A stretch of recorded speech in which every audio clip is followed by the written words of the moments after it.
méthodes qualitatives, mais dans mon travail, je me sers autant des méthodes quantitatives. Il me faut des deux afin de composer un rapport crédible. C'est peut-être à ce niveau que je pourrais critiquer la cartographie des incidences. Je n'ai pas l'impression que cette méthode préconise l'usage de données provenant de multiples sources. Elle n'exclut pas cette possibilité, c'est certain, mais elle n'en fait pas non plus la promotion. En fait, tout ceci revient à établir pourquoi et pour qui on fait l'évaluation. Donc, je vais m'arrêter ici. Y a-t-il des questions?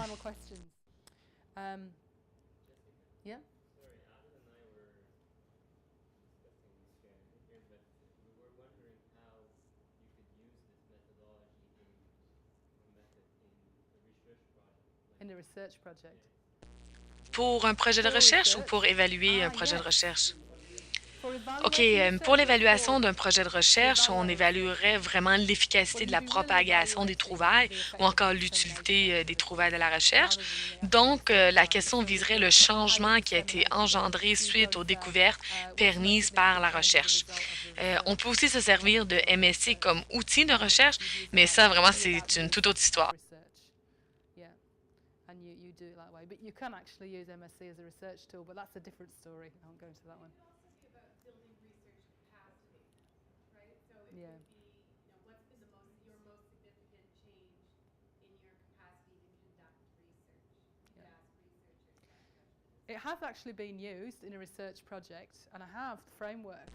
MSC a été utilisé pour des projets de recherche et il y a un cadre d'analyse existant disponible en ligne. C'était pour un programme du gouvernement de l'Australie nommé Social Institutional Research Program qui effectue de la recherche, mais de la recherche sociale et non pas en développement. Et ils se servent de MSC pour faire le suivi des résultats de recherche. C'est un très bon cadre d'analyse. En fait, je pourrais vous donner le site Web. Ils déterminent qui seront, d'après eux, les principaux usagers de la recherche, par exemple pour la politique ou pour un produit, pour ensuite interviewer ces gens-là tous les 6 mois afin de voir comment la politique a su être influencée ou comment le produit a été utilisé en se servant de la question MSC. En ce sens, MSC est une question qui nous permet de comprendre le point de vue de l'autre. Souvent, on obtient des résultats qu'on n'avait pas prévus, comme vous le savez sûrement. Parfois, on se dit que la recherche n'a pas réussi, mais elle a tout de même stimulé de nouvelles idées, ou encore que la recherche n'a pas servi pour la politique qu'on avait en tête, mais elle a tout de même servi dans un autre cas, ou sinon peut-être que la recherche n'a pas été utilisée du tout, mais on comprend maintenant qu'avec quelques ajustements, elle pourrait servir pour une politique encore plus ambitieuse.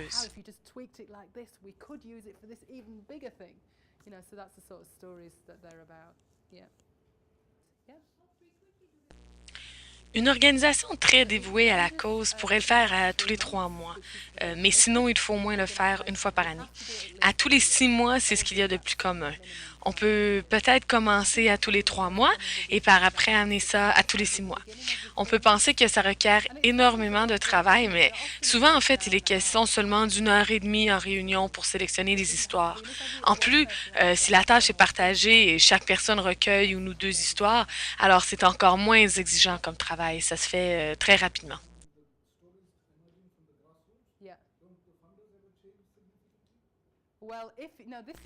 Le modèle du projet que nous avons ici était vraiment de base. Ici, c'est les membres de la communauté qui étaient les partenaires, donc c'est d'eux que provenaient les histoires. Mais si on illustrait la structure d'un projet de renforcement des capacités où d'autres organisations étaient les partenaires, alors dans ces cas-là, les histoires recueillies seraient en provenance de ces organisations même.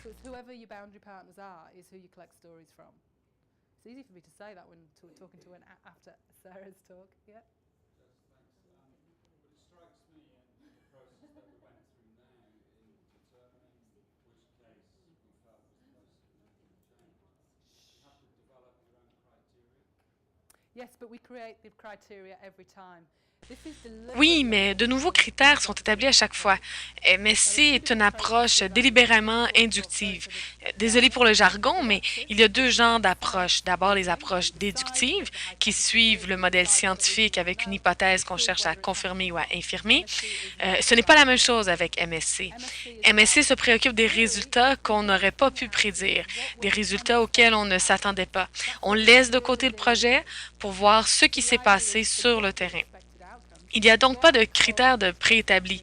Ils émergeront au courant de notre recherche et avec eux émergeront aussi nos valeurs. C'est donc délibérément que nous n'établissons pas de critères à l'avance. Si vous établissez des critères à l'avance, ce n'est pas du MSC que vous faites. MSC est conçu pour faire ressortir les critères.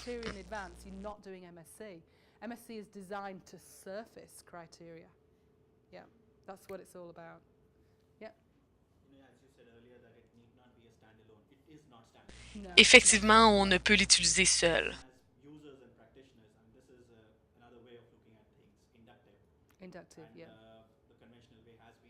Mais l'induction et la déduction peuvent très bien s'agencer l'un l'autre. Cette approche fonctionne très bien avec des groupes communautaires ou pour des gens qui n'ont jamais fait d'évaluation auparavant. Pour les débutants, on peut commencer à comprendre grâce à MSC ce que signifie l'impact et les résultats.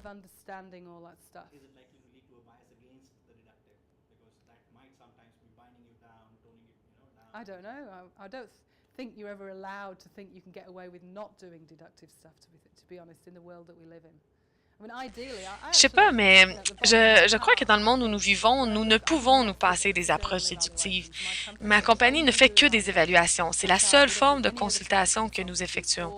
Et lorsque je regarde les évaluations que nous faisons, je trouve toujours, en fait, que c'est les résultats inattendus qui sont les plus intéressants. C'est à partir de ces résultats que nous pouvons apprendre, et nous les trouvons toujours grâce aux histoires de MSC. Cependant, je peux jamais présenter seulement les histoires de MSC.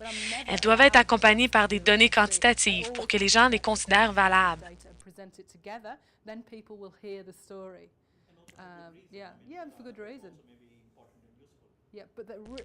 Oui, mais on trouve toujours les résultats dans les histoires et non pas dans les données. C'est ce que j'ai pu conclure de mon expérience, en tout cas.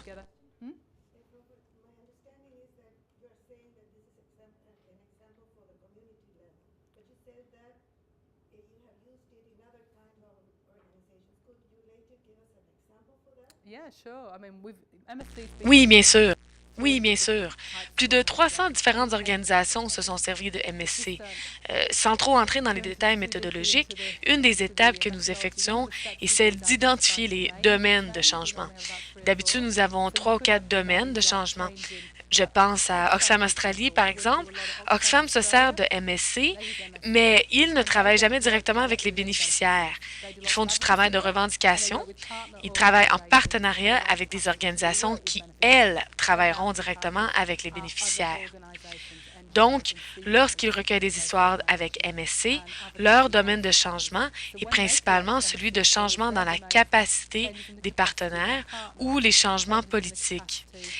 À partir de ces domaines, on recueille des histoires qui portent sur le renforcement des capacités de nos partenaires ou des histoires en provenance des décideurs publics portant sur des changements de politique.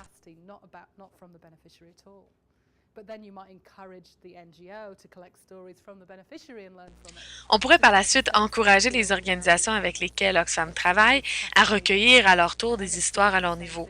L'idée, c'est qu'on ne connaît pas ce que les gens pensent avant de leur demander. Il ne suffit pas que d'observer. On peut penser que telle chose est importante pour nous, mais la sera-t-elle pour quelqu'un d'autre?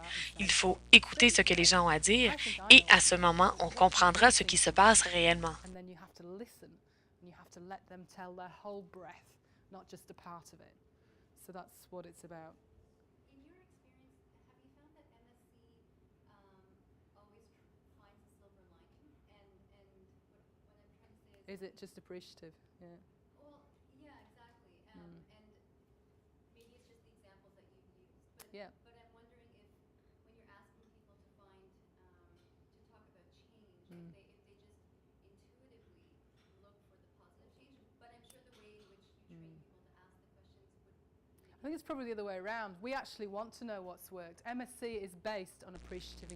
MSC cherche justement à trouver ce qui a réussi.